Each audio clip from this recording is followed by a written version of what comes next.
I'm Perry Red. This is Socially Speaking. I just want to take a minute to share with you our commentary from the other side of the tracks.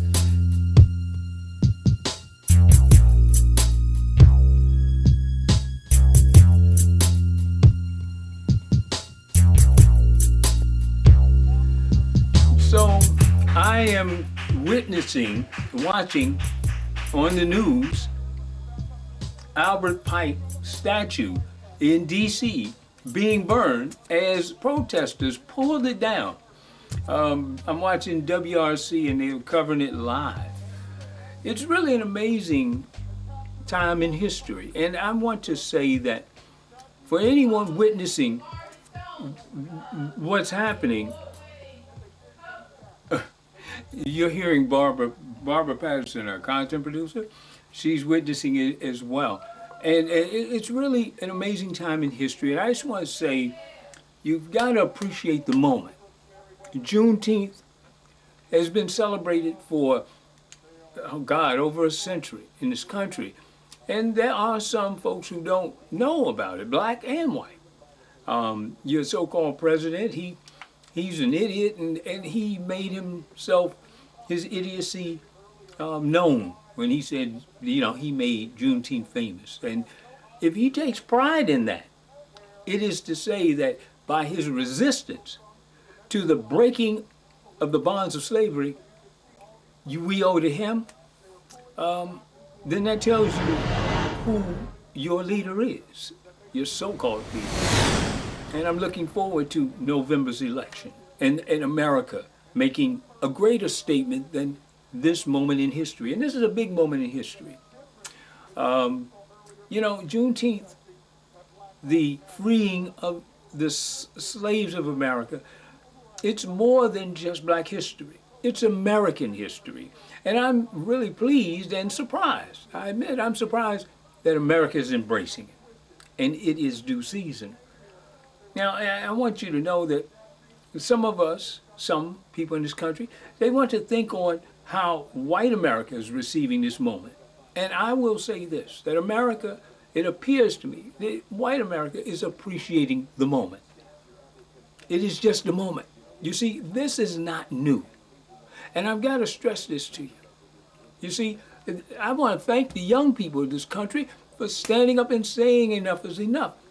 We stood up, I know when I was a young man, in 1992, Rodney King's beating and the police in L.A. were exonerated. That was not justice.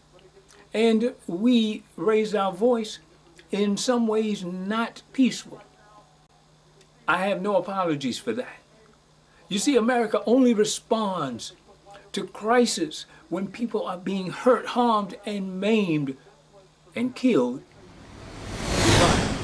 That's the way this country was founded. Now, it'd be great if we didn't have to go through those growing pains, but we do. And the good thing is America is listening. It appears that way anyway. I admit I'm not the most hopeful.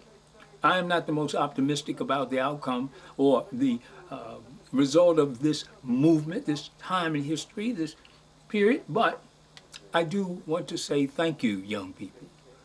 Yes, I want to be out there raising hell. Sadly enough, my life has been that of a struggling black man. And I'm out trying to earn a living when I should be protesting. I like to eat, but that's no excuse. And I'm not going to make one. I want to ask, why is a statue of a slaveholder, slave trader, outside of the Metropolitan Police Department headquarters? Okay, I digress. But think about that. This movement, as we see it happening, is not new, but it has gained ground, and it is due season. And I'm thankful that I got to see this in my lifetime. I'm very thankful. I'm thankful that my grandchildren got to see this, and hopefully Barbara and I are able to educate them even further. As far as the response by white America, understand this, that there are some white liberals in particular, but some white folks who are paying attention to their guilt, how they benefited from the system, the residuals of slavery. There are some white folks who feel guilt. And understand this, that guilt isn't necessarily a bad thing. If we can get in touch with our conscience, if we can get in touch with the heart, the inner part of ourselves, and I'm talking to white Americans, we may be able to eradicate some of this racism.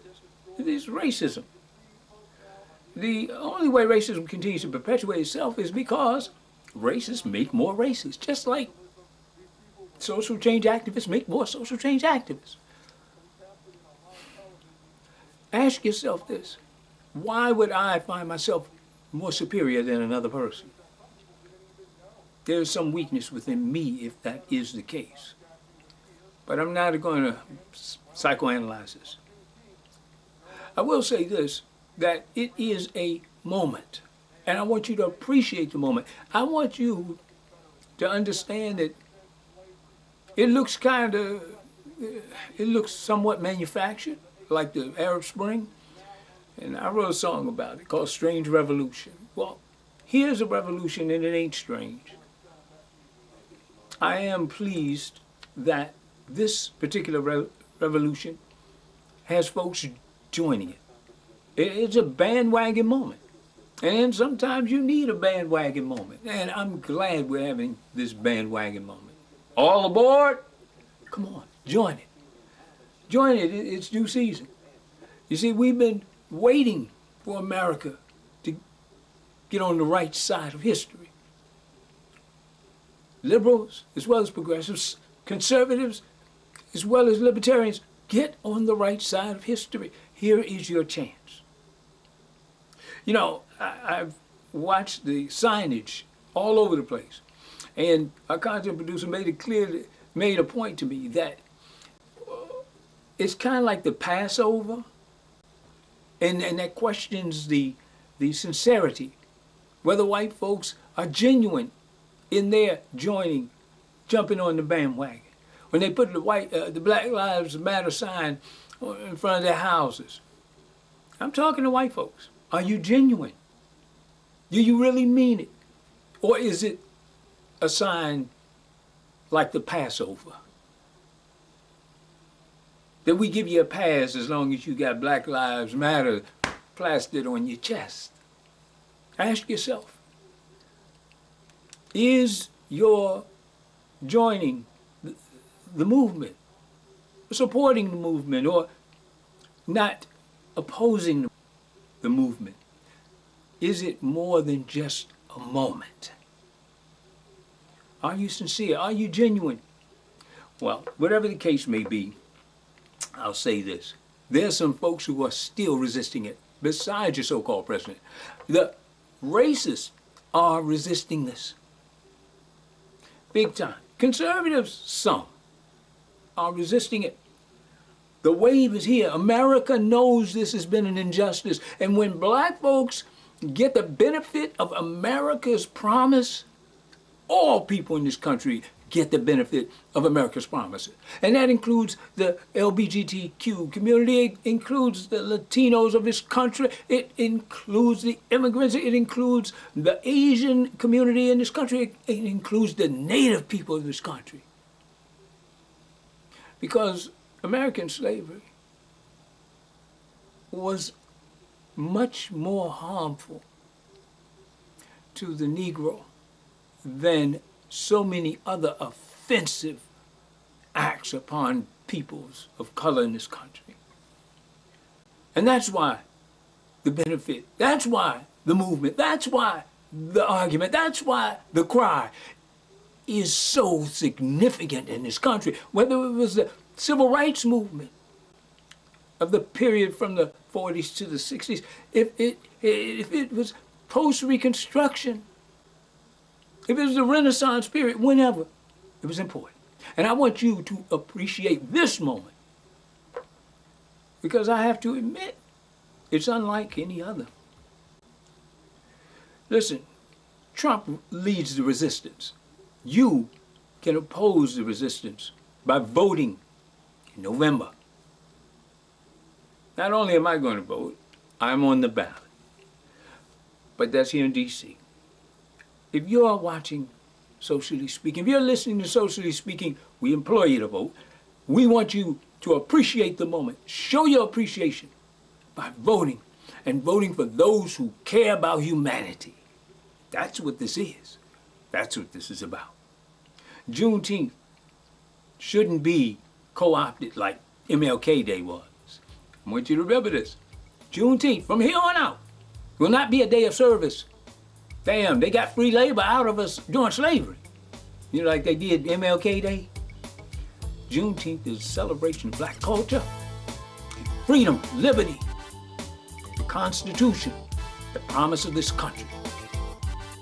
Socially speaking, I want you to appreciate the moment.